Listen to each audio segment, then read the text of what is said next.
What's up, you guys? This is Devin with CenturyFX Studios, back with another video, and today we're going to be talking about the Canon R5 and the R5 Chronicles once again, and we're talking about my wish list for the Canon R5. I know a lot of you are like, well, Devin, you think this is the most amazing camera in the world. Yes, it is an amazing camera, but no camera is perfect, and we're going to talk about my top 5 wish list for what I want in the camera, what I think Canon can improve on if they were going to make an R5 Mark II. Or number one would be a one-click mechanical electronic shutter mode or a button. Like maybe is there a way? Because I know switching from electronic to mechanical shutter is a hard thing for the camera to do. It's like in a car going from reverse to park, probably, because you're changing the exact functionality, like the overall functionality of the camera from its base, its foundation. Like if it can't release the shutter, it can't do its job. So chances are, if you're changing it, it's going to take a second or two to make sure the camera's sending the right signals so you can switch from mechanical to electronic shutter. But since we need both of these shutters, because think about it, electronic shutter is silent. We're always going to want a silent. Most of us are always going to want a silent camera because in most situations, we're going to want to be discreet. We don't want to disturb a quiet situation, and especially if we're a pro, and most people who are getting this camera is a pro, we're going to be in a situation where we want to be silent. We want to be able to control everything about our presence. The electronic shutter has some downsides. So we're going to have to be able to switch to the mechanical shutter because it gives us all the benefits of the camera. You can shoot with a strobe with the mechanical shutter. You can shoot without having the banding effect happen, or the flickering effect happening with other screens and stuff like that that flicker at a certain speed. Having the ability to switch between mechanical and electronic shutter would be good, and like the click of a button or some one action that we can do to flick it over and then maybe wait a couple of seconds for the camera to be ready, that kind of thing. So we're not rattling off a whole bunch of pictures and then accidentally clicking over shutters in that, so we won't damage our camera. Because I'm pretty sure if we're rattling off 20 frames a second and then we switch over to mechanical shutter, then we might damage something. So if we can get that in one click to switch over, and with some stipulations probably to keep our camera safe, that would be cool.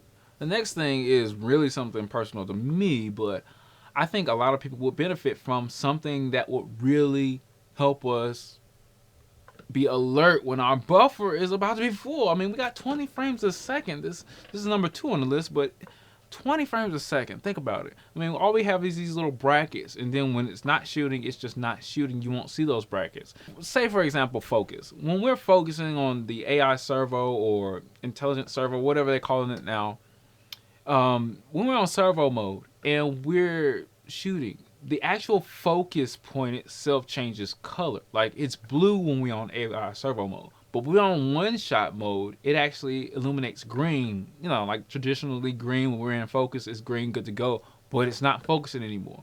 So you need to have a relatively still subject for you to be in one shot, and then if the subject is moving, you go to AI servo mode. But for the buffer, all you get is these white brackets that you barely see, and then you're like, okay, they're on and off based on how many frames you're taking. When they're gone, it's like, when is it gone? When is it not gone? Like, it doesn't give you a really good, I want to say, feel for when you're taking pictures. And of course, you don't want it to take too much attention away from what you're photographing. But when that buffer is hit, we need like some red brackets that sit here like it's not actually photographing, to let us know that there's something different, something has changed. But the only thing that tells us whether something has changed is whether or not the brackets are there or not, and that really throws me off. So something to alert us to when the buffer is hit, especially when we're in electronic shutter mode.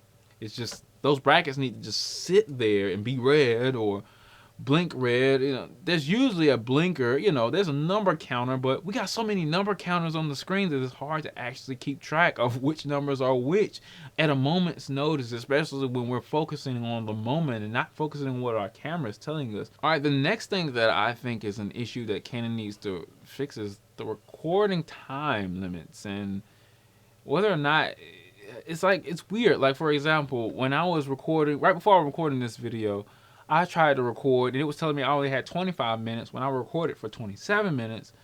And what does that 25 minutes mean when the EU taxation law said that you only had a maximum of 30 minutes that you can use? Shouldn't it be like 29.999 if we can film more, if our card can allow us to film more than 25 minutes?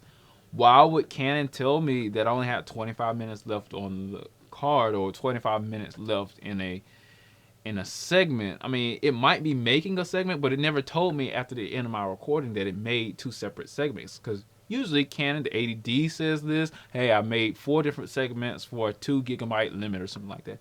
So it must not be a memory limit. It must have been that overheating firmware thing that they were, or that overheating limit. And if they limit you to 25 minutes, then you won't get overheating. And if you stay under 25 minutes, you see what I'm saying? Like, it's an artificial number, because I definitely recorded more than 25 minutes, because when I'm sitting down here talking to you guys on this camera, like, I can't get up and check the numbers. I'm not really checking for the numbers right now. I'm just checking to make sure my face is in focus, in which it seems to be tracking me the entire time. Number 4 will be a better card system. If you got a dual card slots, but you only have a CF Express Type B and a UHS 2, yeah, you can record redundant, but it causes more problems than you think. Because if both cards aren't the same speed, then something's going to throttle the other, which means the camera has to be slower, so you won't get the maximum capabilities of the camera. And then at that point, you're like, why don't I just use 1 card and not use 2 card slots? Because this dual card slots, even though I pay more to get dual card slots and I do a whole bunch into my workflow to make sure this works out, it still is causing me some issues that I got to worry about. And so, and things have been better because you have smaller file types, like you got compressed RAW, which helps out, and you have all of these light and IPB video codecs and formats. But at the same time, you still have to deal with something, and I wish it was like a better card system where I wouldn't have to worry about it and fully get the benefit of having dual card slots. In my case, would be to back up, files. But if I was shooting a little bit slower, which would have to bog down this camera because it shoots at 20 frames a second. If I was shooting a little bit slower, yeah, I could pretty much make this work. But if I'm shooting fast, that buffer is going to hit at least 1 or 2 or 3 times during my event, my wedding, wherever I'm at.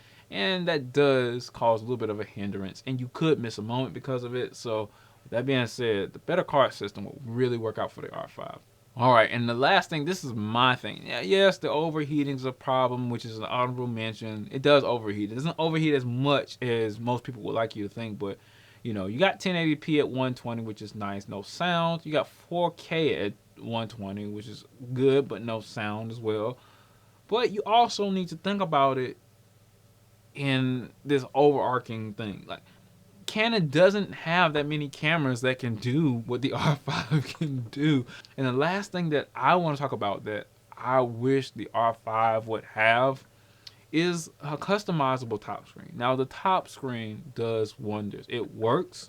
It's great. But the one thing that they took away from the top screen, I've been trying to customize the top screen for the longest, but I can't because they don't let you do that, is the amount of pictures that I have left. See, when I go out, I'll travel long ways to take pictures and do all of these things. But when I look at the top screen, it helps me because I can unzip my camera and just cut the camera on and look at the top screen and not have to crank the whole sucker up just to see how many frames I have and if I have battery life and all this stuff. I do these preliminary checks before I go to these places, and I wish it would just tell me how many frames I have left on the camera. It doesn't do that anymore, even though back in the day, a lot of people would complain about the fact that they could only show you 9,999 or 999 or 1,999 images when you had more left at your disposal. Now the camera just doesn't show you anything at the top screen when it comes to how many pictures you have left. And if somebody knows how to see this, let me know, but I don't see it at all. So a way to customize your top LCD screen. It looks nice. It's beautiful. I love it. I just want a way to customize it. But that's my wish list for the R5. I have not been able to really do any sports. Maybe, you know, kids running around, family members I know running around and jumping and stuff like that. But I have not been able to do any sports with my electronic shutter yet. And I really, really, really want to do sports with this thing because it is a monster. And I love using it, and it is a great camera. I'm done with CenturyFX Studios. Look at the links below. We got affiliate links that help out the channel. Anything else you want to know, let me know in the comments below, and stay tuned for the next video.